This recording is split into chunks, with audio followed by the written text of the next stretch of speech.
una tarea difícil revitalizar la iglesia. No es fácil. No va a ser fácil, nunca lo fue. Y tomando el libro de Nehemías, apágame los cachitos. Tomando del libro de Nehemías, lo que justamente este libro enseña, el capítulo 3 hace 35 menciones de la palabra, 35 veces menciona la palabra restaurar, en el capítulo 3 solamente, 35 veces, ¿no? Y apenas comienzan a restaurar el muro, Nehemías, comenzó la guerra espiritual. ¿Sí? Sanballat, Tobías, los amonitas, los árabes, todos se unieron para que esto no suceda. Y el contexto histórico de esto justamente es que después de Nabucodonosor y Babilonia llevar cautivo al pueblo de Dios, y después de estar 70 años en cautiverio, vino la liberación de parte de Dios en forma gradual, ¿no? Porque Babilonia cayó en manos de los medos y los persas, y luego los medos y los persas cayeron en manos de los griegos, y los griegos fueron tremendamente masacrados y capturados por el Imperio Romano, ¿no? Pavada de enemigos, Babilonia, los medos, los persas, los griegos, los romanos. Y si tuviéramos que hablar de un contexto espiritual, la guerra que enfrentamos es contra Babilonia, el mundo, los medos y los persas, que son los más cabeza dura y obstinados, los griegos, que es la filosofía y el saber y el conocimiento que predomina en el mundo. ¿Y para qué vamos a hablar de la gran ramera, ¿no? del sistema romano que ha hecho que si alguien no está en Cristo realmente, va a tener un serio conflicto, ¿no?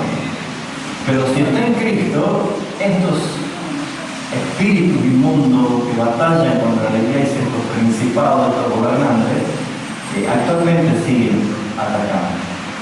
Y si nosotros simplemente estamos queriendo ponernos en línea con el propósito de la voluntad de Dios, porque esto de revitalizar la iglesia no es un invento nuestro acá, se está empezando a escuchar en todas las iglesias del mundo que buscan agradar al Señor en sana doctrina, usando su palabra, se va a dar claramente esto, ¿no? De que hay guerra espiritual. Y por eso es que Nehemías, y comencé a darlo el miércoles al anterior, me voy a permitir adaptar a esas charlas tipo enseñanza como un sermón, para que la mayoría de los hermanos puedan escuchar, porque necesitamos nivelar el concepto doctrinal de la tarea de la iglesia. Pero el capítulo 1 y el capítulo 2 es prácticamente lo que impulsa o empuja los demás capítulos en el desarrollo del hecho de lo que significa reconstruir y restaurar. Porque si hacemos una mirada panorámica de cómo está el mundo hoy y cómo está la iglesia cristiana en el mundo hoy, bueno, es fácil analizar y examinar y aún llegar a conclusiones y decir, no, todo está mal, está perdido, y la iglesia está analizada, la iglesia está dormida. Pero eso es fácil analizar. Lo más difícil es quién irá, quién se compromete. Y él dice, Señor, yo voy, úsame, ¿no?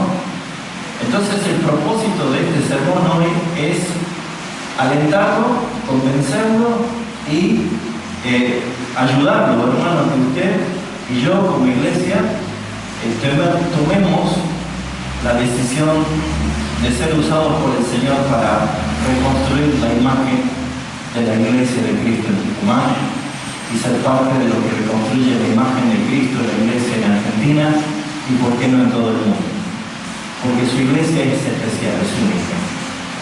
Y una de las cosas que resalta Nehemías es un perfecto modelo de la revitalización, que se utiliza la palabra reconstrucción o restauración como sinónimo de lo que significa volver a ser, o tal vez mejores del diseño original, porque esta vez vamos a hablar de Cristo.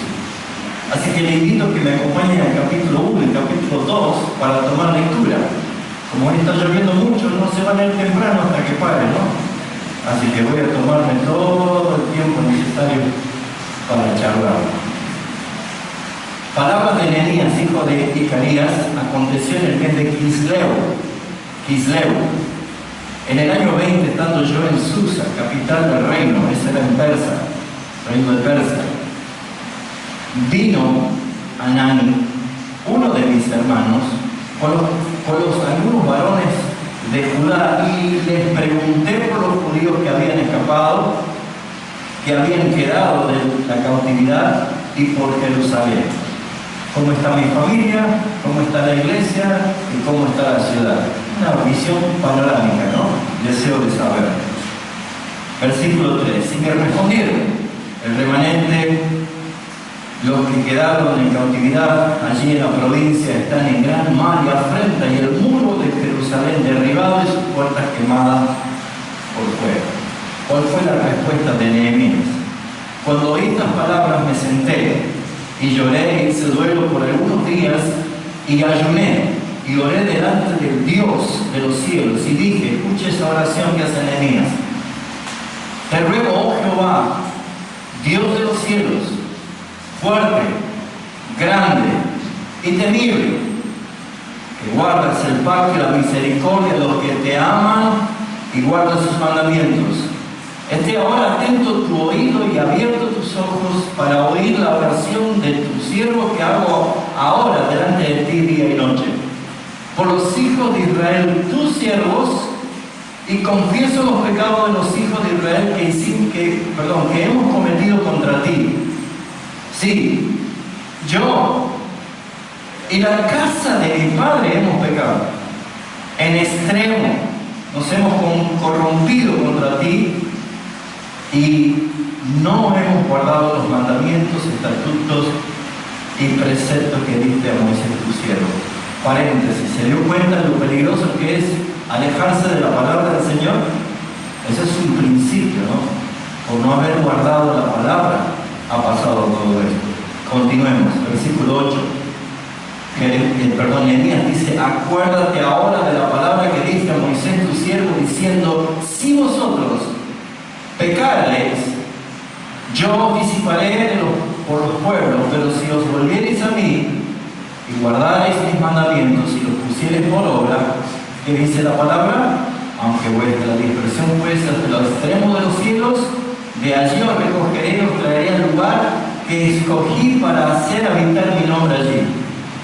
Ellos pues son tus siervos, dice Nehemías, y tu pueblo, los cuales redimiste con tu gran poder y tu mano poderosa. Otro paréntesis importante a tener en cuenta: Nehemías resalta que su oración va dirigida para su pueblo, para su iglesia, para los que él redimió. Se trata de redención.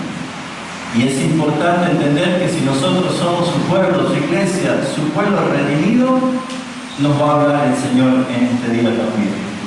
Dice la palabra del Señor, versículo 11: te ruego, oh Jehová, esté ahora atento tu oído a la oración de tu siervo y a la oración de tus siervos, quienes desean reverenciar tu nombre. Concede ahora buen éxito a tu siervo y dale gracia delante de aquel varón, porque yo servía como copero al rey. Sucedió en el mes de Nisan, Kisleu Nisan, en el año 20 del rey Artajerjes, estando ya el vino delante de él, tomé el vino, que era el probador, el copero lo probaba antes de dar al rey, por si alguien quería envenenarlo, tenés que probar toda la bebida que el rey bebía primero, ¿sí? Probé el vino, tomé el vino y le serví al rey. Y como no había estado, yo había estado, serví al rey yo no había estado, no veo bien acá, como no había estado antes triste en su presencia, me dijo el rey: ¿por qué? Fíjese esa pregunta, 3 preguntas le hace el rey. ¿Por qué estás triste de tu rostro? Pues no estás enfermo. No es esto sino quebranto de corazón. Entonces temí en gran manera y dije al rey: para siempre viva el rey. ¿Cómo no estará triste mi rostro cuando la ciudad, casa de los sepulcros de mi padre, está desierta y sus puertas consumidas por el fuego? Segunda pregunta, el rey le preguntó: ¿qué cosas pides? ¿Qué cosas pides? Entonces, fíjese la actitud de Nehemías: oré al Dios de los cielos y dije al rey: si le place al rey y tu siervo ha hallado gracia delante de ti, envíame a Judá, la ciudad de los sepulcros de mi padre, y la reedificaré. Entonces el rey me dijo, y la reina estaba sentada junto a él, tercera pregunta: ¿cuándo durará tu viaje? ¿Y cuándo volverás? Y agradó al rey enviarme después de que le señale el tiempo. Además dije al rey: si le place al rey, que se me den cartas para los gobernadores de otros al otro lado del río, para que me franqueen el paso hasta que llegue a Judá. Y carta para Asaf, guarda del bosque del rey, para que me dé madera para enmendar las puertas del palacio de la casa y para el muro de la ciudad y la casa en que yo estaré. ¿Y qué dice el versículo inmediatamente? Y me lo concedió el rey según la benéfica mano de mi Dios sobre mí. ¿Quién es el que hizo todo? Ya podríamos cerrar la Biblia y sentarnos, ¿no? Porque nos apunta siempre al que hace todo. Vine luego los gobernadores del otro lado del río y les di las cartas del rey, y el rey envió conmigo capitanes del ejército y gente de a caballo, pero oyendo Sanballat, Aronita y Tobías, el siervo amonita, les disgustó en extremo que viniese alguno para procurar el bien de los hijos de Israel. Hasta acá vamos a tomar la lectura de hoy. Una de las cosas que es importante destacar, y así le puse como título al sermón de hoy, que es la preparación para una tarea muy difícil. Y mis hermanos, cuando hace 2 miércoles comencé con esta charla, había hecho referencia a mis hermanos la necesidad de no mirar qué bien le puede ir a GES como iglesia local. Porque nosotros no somos la iglesia en su totalidad, somos parte de su iglesia que está en Tucumán, que está en Argentina, que está en todo el mundo. Y como nosotros no sabemos quiénes son las ovejas y las cabras, no es nuestra tarea arrancar las cizañas del trigo.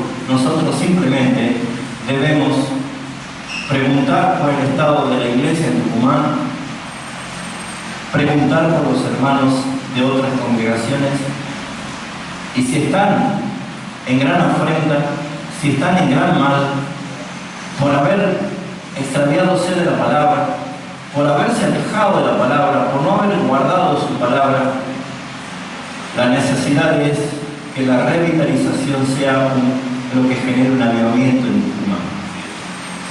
Gracias por ese entusiasmo. Mis hermanos, Nehemías era copero del rey de Persia, Artajerjes. Y ser copero del rey significaba ser la persona más de confianza para el rey. Dependía su vida de él. ¡Viva el rey de Persia! Claro, si antes él no bebía el vino, el rey no iba a vivir. Porque si estaba envenenado, el rey moría. Si él no lo bebía, entonces Nehemías era la persona de máxima confianza. Apuesto, una persona de buen parecer, entrenada, preparada, y por supuesto una de las muy pocas personas, aparte de la esposa del rey, influyente sobre el rey. Él podía decirle al rey: no tome, y él no iba a tomar, lo iba a obedecer. Pero era un esclavo, y a pesar de ser un esclavo del rey, tenía todo lo que necesitaba. Tenía confort, comía la comida del rey, bebía el vino del rey. O sea, él no tenía ninguna necesidad de hacer esta tarea. ¿Sí o no? ¿No es eso lo que muchas veces nos acontece a nosotros, en la cual estamos demasiado cómodos, en la cual decimos, ¿para qué voy a hacer eso si estoy bien así? Pues mis amados hermanos, el autor de este libro y el ejecutor de esta historia es Dios. Y Dios es el que envió al hermano de Nehemías a visitarlo. Dios es el que inquietó al corazón de Nehemías para preguntar el estado de cómo estaba su pueblo, su familia. Dios puso verdad en los labios de los reporteros que le decían cómo estaban realmente. Y es Dios el que quebrantó el corazón de Nehemías. Pero, ¿por qué llamo una tarea difícil? Una tarea difícil, pero no imposible. Porque pocos son los aspectos de la vida, hermanos queridos, en la cual vivimos o trabajamos sin que estemos bajo dependencia o gobierno de alguien, ¿sí o no? Son muy pocos. Siempre vamos a estar bajo dependencia de un supervisor, de un jefe, de una persona con autoridad. Los estudiantes, los maestros, los enfermeros, los ejecutivos de una empresa, los vendedores, aún los pilotos de aviones, por más que sean astronautas y se vayan afuera del espacio, también están bajo autoridad. Los entrenadores, los jefes de cocina, los científicos. Toda persona, por su gran mayoría, está bajo dependencia de alguien. ¿Sí o no? En su gran mayoría. Algunos tienen la posibilidad de decir, yo soy mi propio jefe, yo trabajo por mi cuenta, pero también está bajo la autoridad de un sistema, en el cual tiene que tributar, tiene que abrir su negocio, hacer todas las cosas. O sea, todos estamos bajo dependencia. Pero ¿qué pasa cuando se presenta un conflicto entre el subordinado y el que tiene autoridad? ¿Quién cree que va a tener la razón final? Por lo general, el que tiene autoridad. Es muy difícil que el que está subordinado tenga razón o lo haga cambiar de parecer simplemente por una cuestión de autoridad. Porque cuando se presenta el conflicto, es seguro que el que tiene autoridad sea el que haga cambiar de parecer o que se quede con la razón del subordinado. Hudson Taylor decía, es posible mover el corazón de los hombres por medio de Dios, mediante la oración solamente. Yo no sé si usted tiene personas sobre usted que le hacen la vida imposible, o que son difíciles, o que no van a cambiar nunca, o que seguramente tiene personas en las cuales usted quisiera de que cambie un poco su corazón, pero es imposible. Bueno, Artajerjes, el rey de Persia, por una cuestión de ley y de cultura, no cambiaba. Jamás cambiaba. Nunca se retractaba. Por eso, mis hermanos, es importante entender esta frase de Hudson Taylor. Él dice, es posible mover el corazón de los hombres por medio de Dios, mediante la oración solamente. Amén. Y esto creo que está basado en algo que la Escritura, en un proverbio que es muy conocido, el Proverbio 21:1, hace referencia a esto, porque yo entiendo por qué Nehemías tuvo éxito. El Proverbio 21:1 dice, porque como el repartimiento de las aguas, así está el corazón del rey en manos de Jehová. A todo lo que él quiere lo inclina. ¿Conoce gobernantes duros? ¿Tiranos que maltratan al pueblo? Es Dios el que lo llevó a hacer eso. ¿Conoce gobernantes que de pronto se arrepienten y cambian y se hacen buenas personas? Es Dios el que lo llevó a hacer eso. ¿Cómo sabemos? Porque la Escritura lo dice. El corazón del rey, el corazón del gobernante, el corazón de todos los que ejercen autoridad son como el repartimiento de las aguas. ¿Qué es el repartimiento de las aguas? Veo que cuando uno está regando el jardín y quiere que salga el agua así, le pone un pico en el cual lo regula y hace, se reparte el agua. O como un canal de riego que se abre por varios brazos como un río que se transforma en un delta, que tiene varias ramas. Bueno, mis hermanos, Dios va a llevar el corazón de toda persona que tiene autoridad a donde Él quiere inclinarlo, porque es soberano sobre todas las cosas. Primera pregunta, ¿qué le causa saber esta verdad? ¿No le entusiasma saber de que si nosotros le pedimos a Dios que cambie el corazón de esa persona, o que incline el corazón de esa persona hacia algo en la cual nosotros estamos anhelando y clamándole al Señor, va a pasar? Yo creo, mis hermanos, que hemos subestimado el poder de Dios, reduciéndolo a nuestra incapacidad de creer en Él.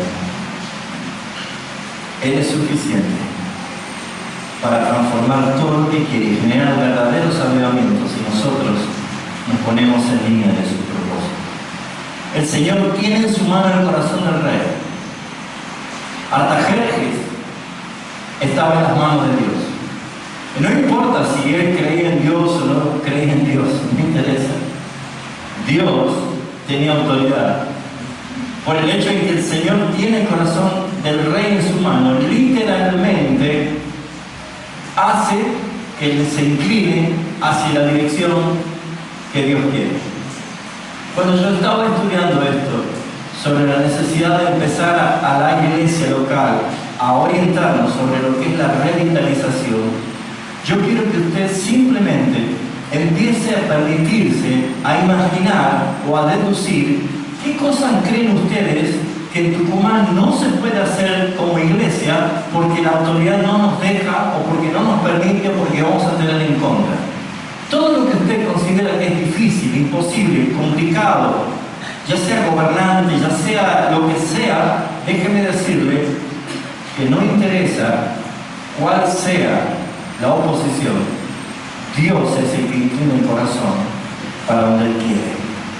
¿Qué hizo Nehemías? Simplemente confiar en el único que puede cambiar la dirección del rey. Por eso es que Él lo inclina hacia donde Él le parezca, donde a Él le plazca, y hace que se doble y se incline a la dirección que Dios quiere que sea. Ustedes saben que el rey Ciro de Persia no era cristiano, no adoraba a Jehová Dios de los ejércitos, pero sin embargo fue instrumento en las manos del Señor para liberar al pueblo. ¿Sí o no? Es más, Isaías dice, Ciro, mi siervo. Por eso, lo que es cierto, con respecto al corazón del rey o de cualquier persona en autoridad, a nuestros superiores también está en la posibilidad de que con nuestra oración podamos ver el cambio. Porque todo lo que es autoridad, dominio, principados y potestades están sujetos bajo los pies de la iglesia. ¿Cuántos pertenecen a la iglesia de Cristo? Si Cristo es la cabeza, todo poder, dominio, potestades han sido puestos por estrados de nuestros pies, bajo la iglesia. Así que, mis hermanos, ese proverbio, agéndelo, escríbalo, memorícelo, póngalo en su papel. Si trabaja en relación de dependencia y tiene el patrón más duro, más difícil, póngalo en la pared de su trabajo. Para que nunca se olvide que no es con fuerzas, no es con palabras duras, no es con golpes en la mesa, no es con presión, con la oración. Con la oración. Porque Artajerjes, el rey persa, es el jefe que no cambia. No cambia. Nehemías trabajaba en nada más y nada menos para el rey más terco, más duro. El rey de los medos y los persas. ¿Se entiende el contexto? Así que, mi hermano, no trate de cambiarlo. Esa es una ley de los medos y los persas, no cambia. En otras palabras, esta es una misión imposible para Nehemías, pero muy posible para Dios Todopoderoso. Porque si usted se pone a ver cómo ora Nehemías apenas empieza a orar, ¿se acuerda? Dijo así, versículo 5: te ruego, oh Jehová, Dios de los cielos. ¿A dónde lo pone a Dios en su oración? Por encima de todo. ¿Y qué tributo resalta? Fuerte, grande y temible. A Él me estoy dirigiendo. Y que guarda el pacto y la misericordia de los que le aman. Una relación de pacto para los redimidos. Así que, mis amados hermanos, Dios escuchó la oración de Nehemías. Y voy a decir algo que usted no va a entender. Dios provocó la oración de Nehemías. Porque Él produce en nosotros el querer como el hacer por su buena voluntad. Cuando usted siente esa necesidad de orar, no es porque usted estuvo lleno del Espíritu y quería orar, sino que Dios produjo en usted la necesidad de orar. Ore. Porque cuando Dios pone en mi corazón orar, es porque Él activa en nuestro corazón la fe para que Él actúe y su nombre sea glorificado por medio de Él. Por lo tanto, mis amados hermanos, la oración era la clave para la revitalización, para el avivamiento. Porque usted verá que después que llega a reconstruirse en todo lo que tenía que hacer en 150 días, ¡wow! ¿Qué vino después? Capítulo 8, lo va a ver después. Entonces Esdras leyó la palabra del Señor y comenzó el pacto del pueblo quebrantado con el corazón. Hermanos, hasta que no haya la reparación y la restauración de sus muros, no va a haber avivamiento por la palabra. Yo quiero que Tucumán sea un lugar de avivamiento, para que la palabra de Dios sea proclamada y todos entren en pacto por su palabra. Hay que empezar a orar por nuestra provincia. Hay que empezar a orar por cada pastor de cada congregación. No que vengan a GES. No es esa la intención. Que en su propia iglesia el Señor empiece a abrir los corazones. Hoy nuestro hermano Juan está en la iglesia bautista. Bendito es el Señor. Y que empiecen a ir en distintos lugares.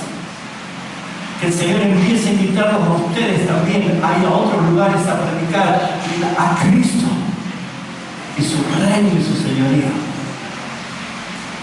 Por eso, mis hermanos, yo no sé si usted alguna vez oró como Nehemías diciendo: concédeme éxito.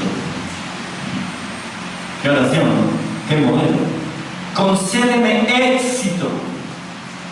Dame gracia delante del rey. Podría haber sido la oración de Nehemías más o menos así. Escuchen: Señor, te pido que cambies el corazón del rey, altera sus actitudes para conmigo, cambia la situación de tal modo que yo reciba permiso para hacer tu voluntad con la complacencia de mi superior.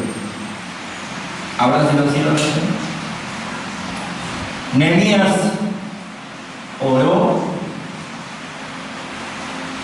y esperó. ¿Qué hacemos nosotros cuando tenemos algo que viene de parte de Dios? La impaciencia. Nosotros inmediatamente iremos a la oficina oval del rey Artajerjes y diríamos: rey, presento mi renuncia, ya me voy a Jerusalén. Pero comienza diciendo que fue en el mes de Kisleu, y cuando recién el rey le preguntó qué es lo que me pasa, fue en el mes de Nisan. Tremendo. 4 meses. 4 meses. Porque, mis hermanos, Nehemías no salió corriendo para Jerusalén, ni exigió permiso, ni tampoco presentó la renuncia del copero del rey, sino que hizo él colocó lo que era imposible para él en las manos del que lo hace todo posible.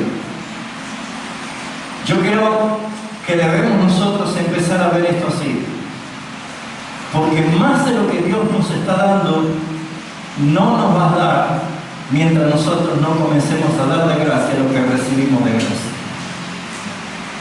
Hable, usted tiene hermanos, conoce pastores, conoce predicadores. Sea usted una persona como en algún momento alguien lo fue con nosotros. En esto bendigo y glorifico la vida de mi hermano y amigo Walter Rudy, que aún nosotros, estando con toda nuestra forma carismática de hacer, él estaba sentado esperando el tiempo del Señor. Bendigo ese hombre, porque las charlas en privacidad eran trituradoras, y el fruto se lo ve hoy. Dios puede usarte como un pequeño Nehemías para traer avivamiento a la provincia. Pero quiero resaltar algo que observo acá. La espera es esencial. Todos tenemos parientes, hijos, esposos, esposas que no congregan o que no conocen al Señor y quisiéramos que ya se arrepientan. ¿Ya oraste por ellos? Descansa. Descansa. ¿Ya oraste por ellos? Descansa. Dios no es sordo. Ya recibió la oración. ¿Qué debes hacer? La espera es esencial, porque cuando Nehemías hace tamaña oración y concluye el capítulo 1, versículo 11, diciendo: te ruego, oh Jehová, ahora esté atento tu oído a la oración de tu siervo, a la oración de tus siervos, y quienes desean reverenciar tu nombre, concede cuando, dice, concede cuando.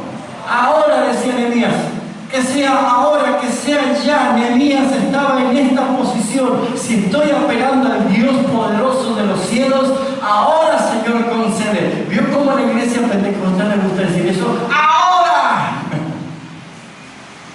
¿Y qué pasó? Nada. Terminó de orar y ¿qué sucedió? Nada. ¿Qué pasó? Nada.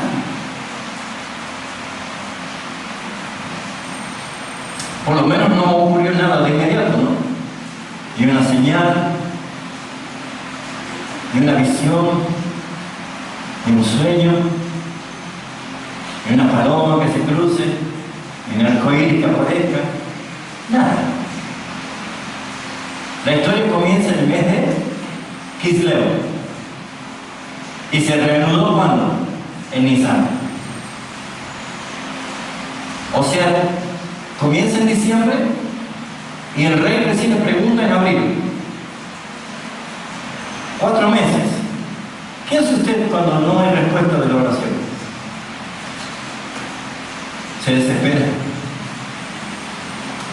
¿Qué hace usted? ¿Cómo actúa usted ante una oración que usted hizo y no pasa nada? Pregunta: ¿cuántos han tenido experiencia de orar y que no pasó nada? ¿Nosotros 3 nada más? Ajá. Y no pasó nada. ¿Y qué sucede en nosotros? Una experiencia desalentadora. No dudamos de Dios. No nos enojamos con Dios. ¿Hacia dónde va nuestro enojo? Hacia mí mismo. Y entonces empiezo a ser yo el juez de mí mismo. Me pasa que soy pecador. Lo que pasa es que yo no voy a la iglesia todos los domingos. Y así quiero que Dios me bendiga. Lo que pasa es que yo no estoy sirviendo. Y yo no estoy ofrendando. Y yo no estoy haciendo esto. Y después quiero que Dios haga cosas por mí. Pregunta: ¿le ha pasado estos pensamientos por la cabeza cuando Dios no dice nada?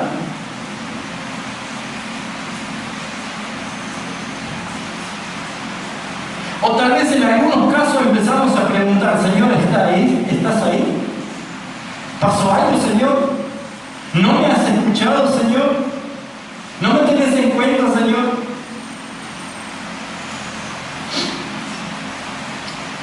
No pasó nada. Pero sí pasó muchas cosas. Y acá están los principios que quiero yo comenzar a transmitir. Porque esa fue la experiencia de Nehemías. Oró. Y su oración, según dijo él, era de día y de noche. No pasó nada de parte de Dios, pero sí tuvo Nehemías una actitud para resaltar. Oró. Oró al Señor. Hasta un día de abril. Y Nehemías reconoce algo, resalta algo. En el capítulo 2, un día como cualquier otro, después de un lapso de 4 meses, él estaba trabajando, sirviéndole al rey el vino, lo probó, le dio al rey, pero él hace esta aclaración y esta mención. Fíjese, versículo 1. Y como yo no había estado antes triste delante del rey. ¿Cómo andamos nosotros cuando oramos y no pasa nada?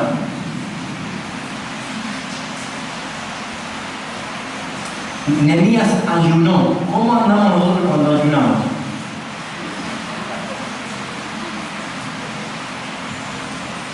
No mostró nada él.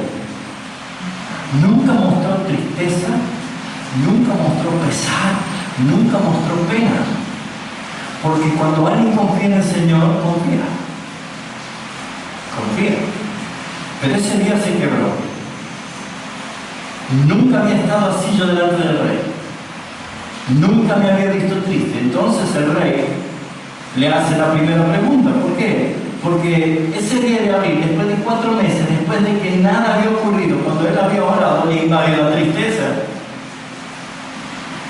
¿Y qué podemos ver de acá? ¿Quién es el protagonista de esta historia? ¿Nehemías? Y es muy probable que Dios ya quería comenzar a actuar. ¿Y qué hizo con Nehemías? Profundizó su tristeza para que rebalse como un vaso que no podía contenerlo. De ese modo, nosotros vemos que Dios invadió la tristeza de Nehemías y actuó, usó su dolor como la oportunidad que estaba esperando, porque ese día el rey se fijó en él. Por lo general, el jefe no se anda fijando si usted está triste o está contento. A él le interesa que hagas tu trabajo nada más. Así que esa conexión de la mirada del rey con el rostro de tristeza de Nehemías es por obra de Dios, porque llegó el día tan esperado. Llegó el momento. Por eso el rey le hace esta pregunta: ¿por qué está triste tu rostro?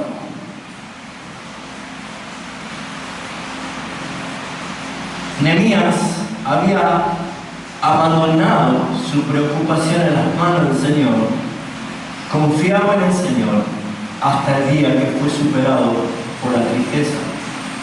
Pero llegó la oportunidad, el día que él se había preparado. ¿Se había preparado, Nehemías? ¿Qué opinan ustedes? ¿O solamente oraba?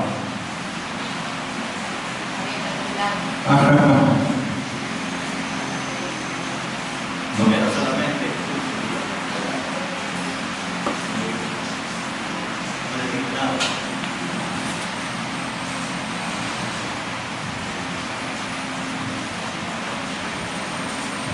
Hola. Si van a quedar tranquilos. La oportunidad llegó, hermanos. Esa oportunidad había llegado. Porque el rey le hace 3 preguntas. Le pregunta: ¿por qué está triste tu corazón? Él dice que temió en gran manera porque no podía estar haciendo un agua fiesta para el rey, no podía estar triste, no podía estar mostrando absolutamente algo, una imagen que desagrade al rey, porque el rey podía mandarlo a matar. Pero él inmediatamente dice la verdad, por qué estaba triste.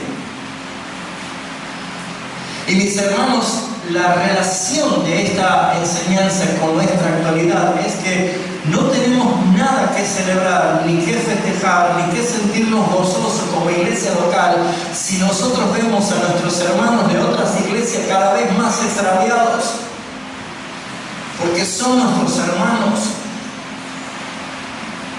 víctimas de los falsos evangelios, víctimas de las mentiras ultrajantes, de los abusos del poder, cristianos reducidos a la esclavitud de servidumbre en una iglesia, extraviados de la palabra y de la verdad, no cumpliendo la tarea de ser Cristo proclamado en la reunión, sino en el endiosamiento de hombres, de sistemas.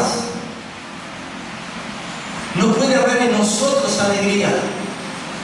No puede haber en nosotros ningún momento de sentirnos a pleno, porque si no estuviéramos siendo como un copero que lo único que nos interesa es estar bien nosotros. Nehemías tenía su cuerpo en el reino de Persia, pero su corazón estaba en Jerusalén. Por esa razón, el rey percibe la tristeza de Nehemías, reflejando su preocupación por la situación de Jerusalén. Y nos deja claramente una enseñanza, que debemos ser sensibles a las cargas espirituales de nuestros hermanos, muchos de nuestros hermanos, que probablemente ellos no se den cuenta como los que estaban viviendo entre escombros. La continuidad del capítulo 12 es que Nehemías llegó y por 3 días en su cabalgadura andaba en silencio por medio de todos los escombros. Y llegó un momento que dijo que tuvo que caminar, ya no andaba ni siquiera a caballo, porque ni el caballo entraba a la cantidad de escombros que había.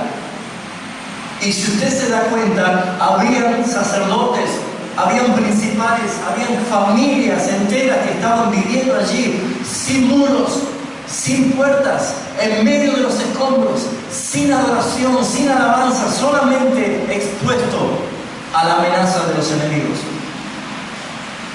Ningún cristiano que tenga a Cristo fuera del centro de su vida, fuera de los púlpitos, fuera de su adoración y proclamación, lejos del Evangelio, ningún cristiano está a salvo en este mundo, porque sus muros están derribados, sus puertas consumidas por fuego, y no hay adoración y no hay celebración pactual por la palabra. Por eso, mis hermanos, es que les quiero transmitir esta carga. Nosotros oremos por las iglesias en Tucumán. Oremos porque en esas iglesias hay hermanos que están empezando a ver la necesidad de volver a la palabra y no saben cómo hacerlo. No nos creamos la última Coca-Cola en el desierto. No nos creamos exclusivos o mejores que nadie. Solamente por pura gracia el Señor nos quitó los velos. No lo merecíamos. Pero si el Señor lo hizo, tú debes decirle: Señor, úsame, sírvete de mí, para que yo también pueda ser instrumento en tus manos. Abramos, hermanos, la puerta. Proclamemos, enseñemos. La otra pregunta es: ¿qué pides? Saben, hermanos, Dios hace honor a la planificación. Dios hace honor a la planificación. Porque cuando dice ¿qué pides?, Nehemías no le dijo solamente: y bueno, ir a ver qué pasa en Jerusalén, sino que Nehemías esperaba esa pregunta y sacó la libreta. Mire, es extraordinario lo que sucede acá. Versículo 3 al final, versículo 4 dice: y me dijo el rey, ¿qué cosa pides?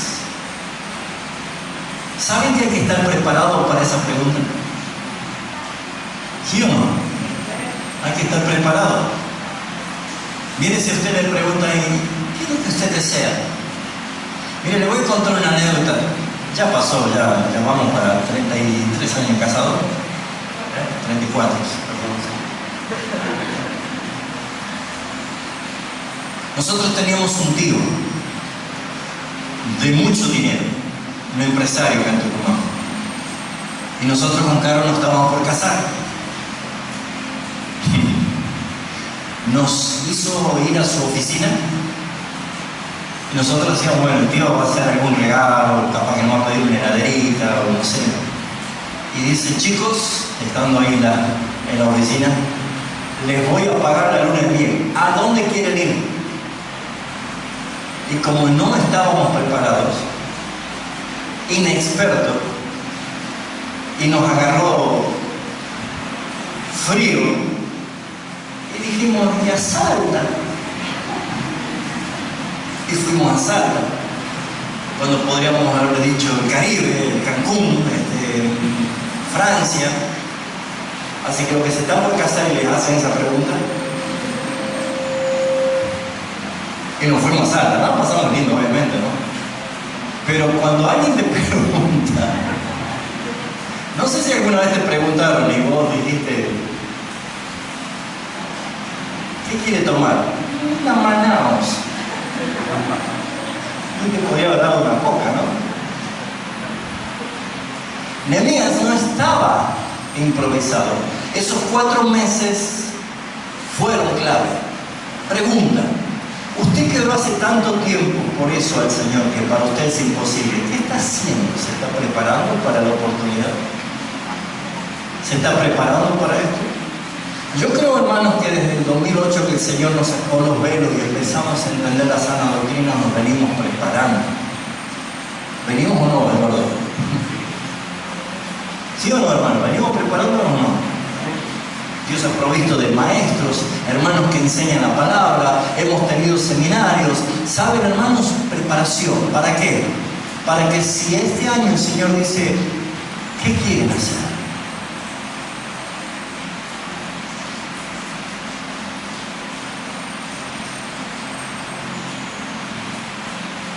¿Cuánto durará tu viaje?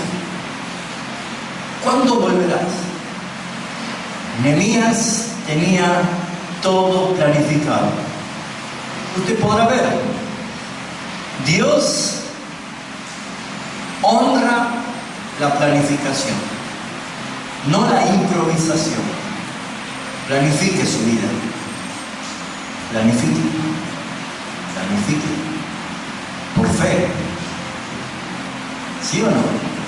Planifique. ¿Me estoy haciendo entender? ¿Sí? ¿Cuántos están comenzando a entender? ¿Saben quiénes entienden también? Los enemigos. Porque cuando entendemos, los enemigos se ponen en línea de batalla. ¿Sabía que Dios hace honor a la organización? Porque Dios en su esencia es un Dios de orden. Y Jesús lo recalcó en Lucas 14 cuando dijo, ¿quién quiere edificar una torre y no se sienta primero a calcular los gastos si tiene para terminar la torre? Si no van a empezar a burlarse de él cuando quede a mitad de hacerse. Dios es un Dios de orden porque el día que iba a mandar el diluvio no le dijo a Noé, fíjate cómo hacer el barquito. Le dio el detalle de cada cosa, de qué madera iba a ser, las medidas, la longitud, la altura, la profundidad, la puerta, la ventana, con qué le iba a pintar, con qué tipo de material iba a hacer las cosas. ¿Para qué? Para que sea llevada a cabo a la perfección. Cuando el pueblo de Israel salió del desierto, Dios le dijo cómo iba a ser el tabernáculo y le advirtió a Moisés que mire y haga todo conforme al modelo que se le ha mostrado en el monte. No le dejó librado de hacer nada, porque Dios es un Dios de orden. Cuando tenía que hacer el templo, Salomón también le dio el diseño del templo, cómo tenían que ser las columnas, cómo tenían que ser los muros, cómo tenía que ser el capitel, todo lo que tenía que hacer lo hizo con detalles. Cada cosa que sucede, Dios la hace planificando. Es más, nosotros somos el resultado de un plan eterno de redención. Así que el improvisado no camina con Dios. El improvisado no camina con Dios. El improvisado no camina con Dios. El improvisado camina en su autosuficiencia y irá a parar al despeñadero. Porque hay caminos que al hombre le parecen rectos, pero su fin es camino de muerte. Por eso, mis amados hermanos, santo Dios, a Dios le gusta que planifiques. Dios quiere que cuando llegue la oportunidad digas: ¿cuánto tiempo estuve esperando este momento? Ahí voy, Señor. Por eso usted verá que cuando el rey le pregunta qué cosas pides, versículo 4, dice: entonces oré al Dios de los cielos y dije al rey. Yo a esa le llamo la oración flecha.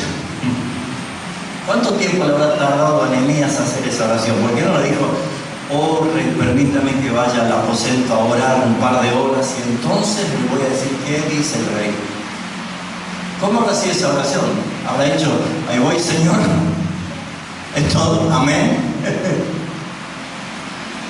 ¿Saben quién puede orar así? Alguien que solamente se encomienda a las manos del Señor, porque su vida ya está planificada en el propósito del Señor. Por eso, mis hermanos, Nehemías tenía un plan. Puede imaginarse cómo Nehemías tenía todo organizado y planificado y estudiado a la perfección en su mente, estudiado en su mente. No tenía la libreta, no tenía la agenda, no tenía nada, ningún apuntador. En su mente tenía todo listo para que la respuesta del rey sea inmediata.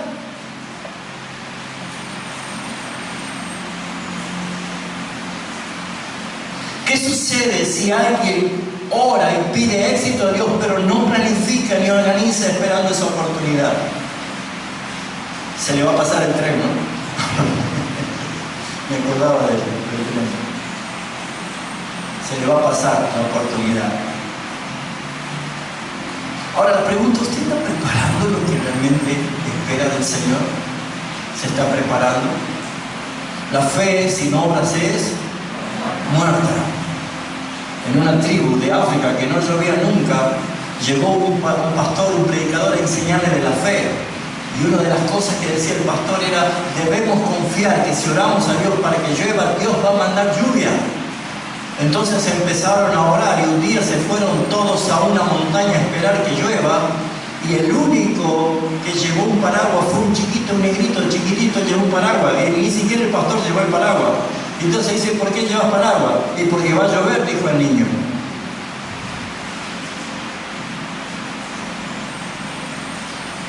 No era simplemente orar, sino también actuar.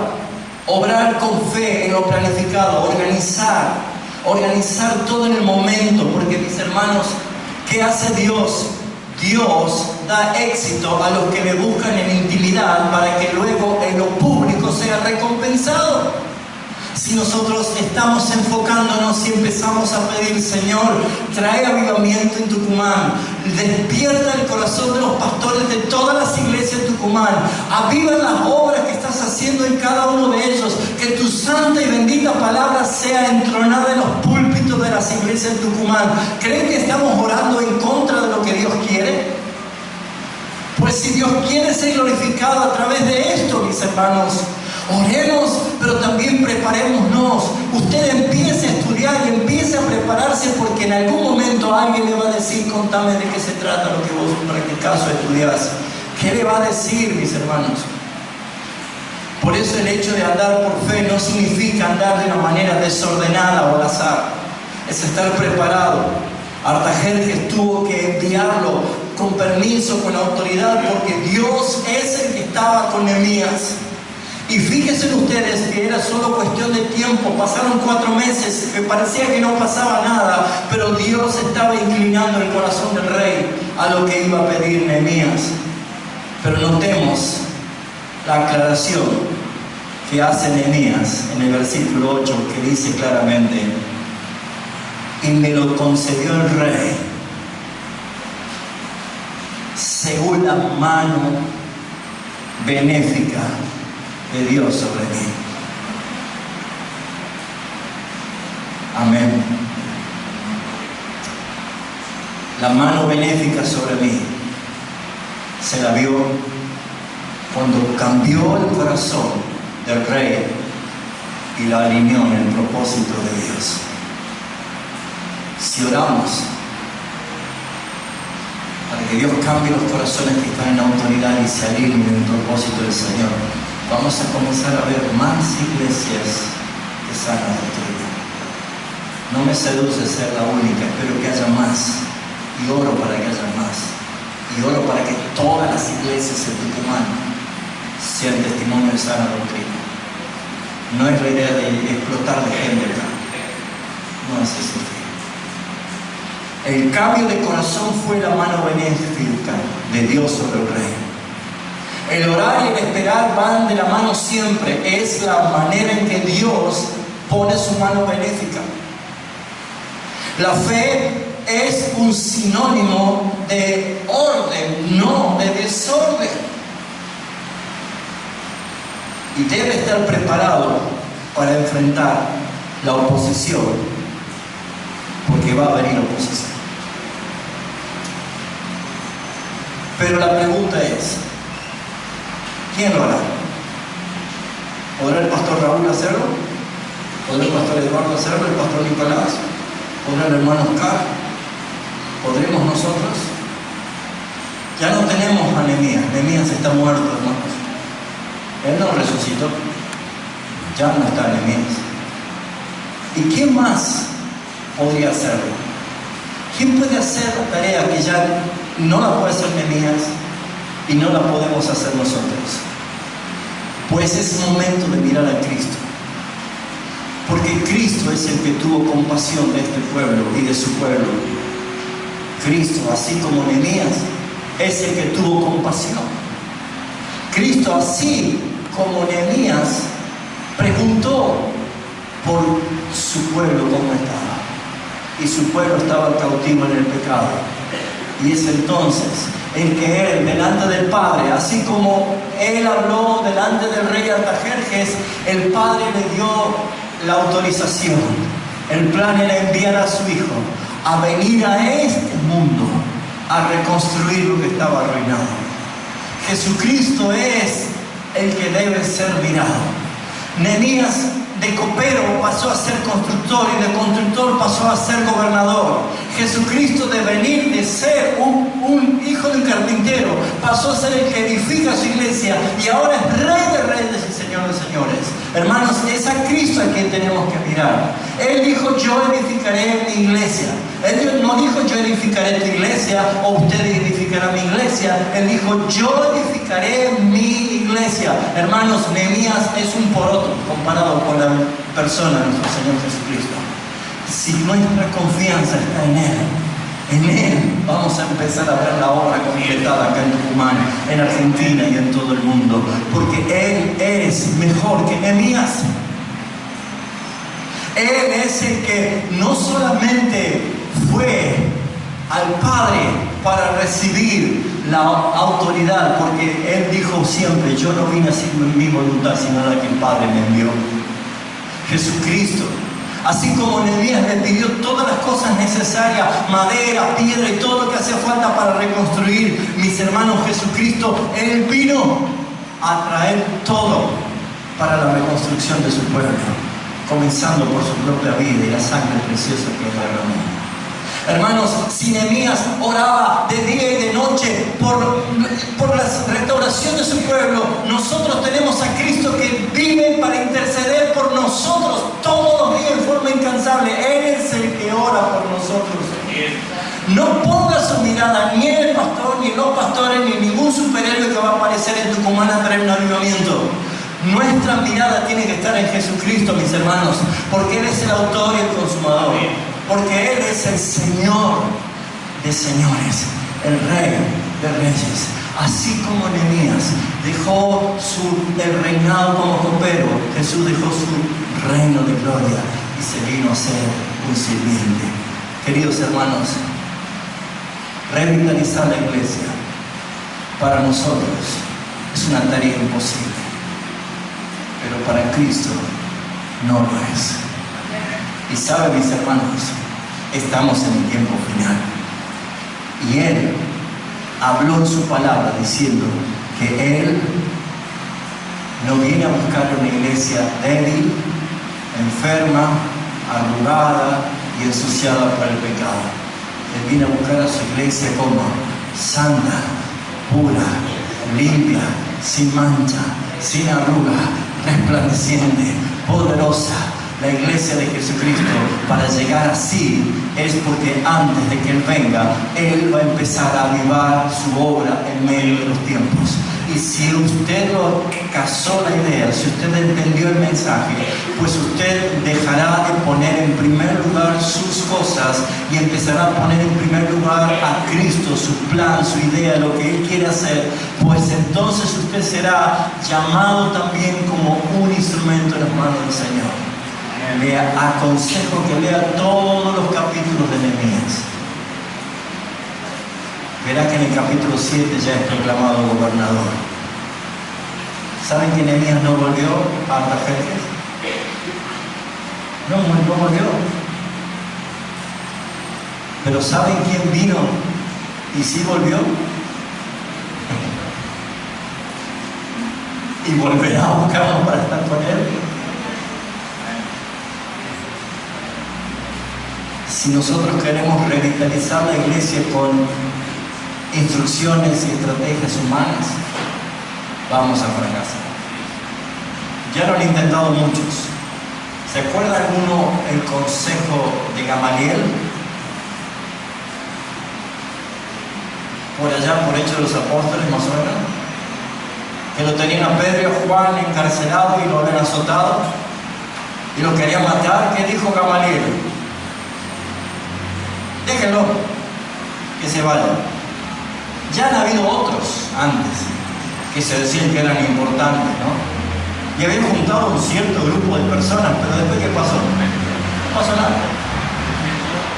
Si estos son así, no va a pasar nada. Pero si es Dios el que está haciendo esto, no hay nadie que nos pueda detener.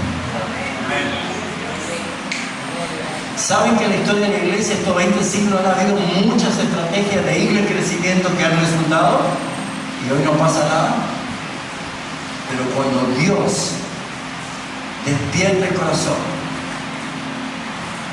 tu corazón, como el de Nehemías, va a rendirse al único constructor, Señor, Dios de los cielos, grande, poderoso y temible, Jesucristo.